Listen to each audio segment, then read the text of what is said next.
infirmière aujourd'hui en 2016, au XXIe siècle?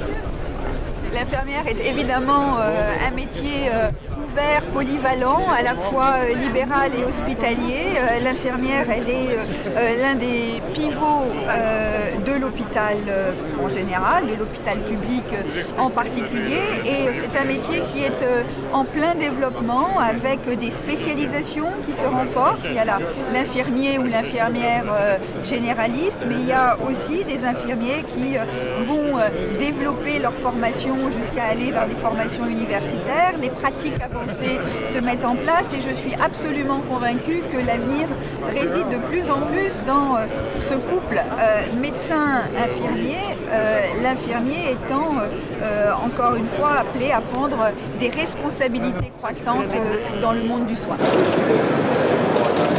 Et donc c'est le salon hospitalier.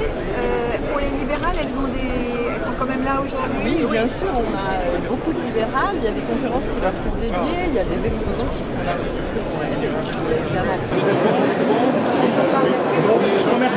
Un petit commentaire par rapport à la venue de la ministre ici. C'est plutôt un bon signe parce que l'année dernière, en tout cas en novembre, pour le salon 2015, on n'avait pas eu la venue de la ministre au salon infirmier, donc c'est plutôt un bon signe qu'elle soit là aujourd'hui. Après, c'est vrai qu'il y a beaucoup de promesses qui avaient été faites au moment de la grande conférence de santé et on n'a toujours pas d'avancées qui nous sont annoncées pour l'instant. On avait certains groupes de travail qui devaient être faits et pour l'instant, on n'a toujours rien. Et notamment aussi pour les étudiants en soins infirmiers, on avait quand même un gros travail sur la gouvernance et même sur la formation des tuteurs qui avait été lancé et qui est aujourd'hui au point mort. Donc il faut qu'on puisse avancer sur toutes ces questions-là, en tout cas pour les étudiants en soins infirmiers aujourd'hui. J'ai interpellé la ministre pour savoir un petit peu son action possible par rapport à la souffrance des soignants aujourd'hui. On a beaucoup parlé, ça fait un buzz médiatique, de l'absentéisme en mettant en avant un peu un statut de fonctionnaire privilégié. Nous, on veut parler des vrais problèmes parce que c'est pas en ayant les problèmes qu'on trouve des solutions. C'est-à-dire quel est l'absentéisme lié à des problèmes de non-respect des temps de repos, quelle est la part d'absentéisme liée aussi au fait qu'on a des soignants avec des restrictions médicales. On a sur le salon Hôpital Expo des super lits, super modernes, mais les professionnels en activité aujourd'hui n'ont pas connu ces lits électriques, se sont usés, ont des restrictions médicales et on a parfois, c'est une aberration, des DRH qui demandent une prolongation d'arrêt de travail parce qu'on ne trouve pas de poste adapté à leurs problèmes de santé. Donc pour nous c'est inadmissible et ces problèmes-là, on veut en parler. Je l'ai interpellé pour savoir ce qu'il en était de réflexion sur les deuxièmes parties de carrière, parce que bon, c'est un sujet récurrent mais concrètement on n'a pas un dossier construit, établi, donc on a des attentes.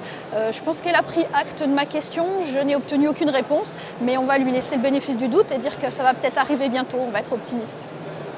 Elle a également parlé de la revalorisation des rémunérations dans la fonction publique hospitalière pour les paramédicaux. Donc, qu'est-ce que vous pensez de cette mesure ? Alors, une annonce dans le discours qui correspond aux revalorisations fonction publique longtemps attendues qui se mettent en place. Nous, on souhaiterait travailler sur des revalorisations à hauteur de nos compétences et de nos responsabilités. Donc, une augmentation, oui, c'est déjà bien, mais le compte n'y est pas pour nous parce qu'on n'a pas atteint ce niveau de reconnaissance de nos compétences et de nos responsabilités.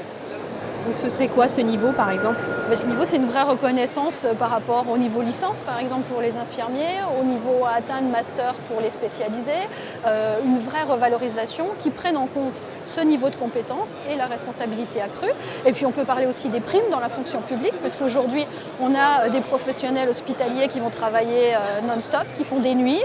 Une prime de nuit à 1,09 € brut de l'heure travaillée, c'est ridicule, ça ne correspond pas surtout aux besoins par rapport au mode de garde.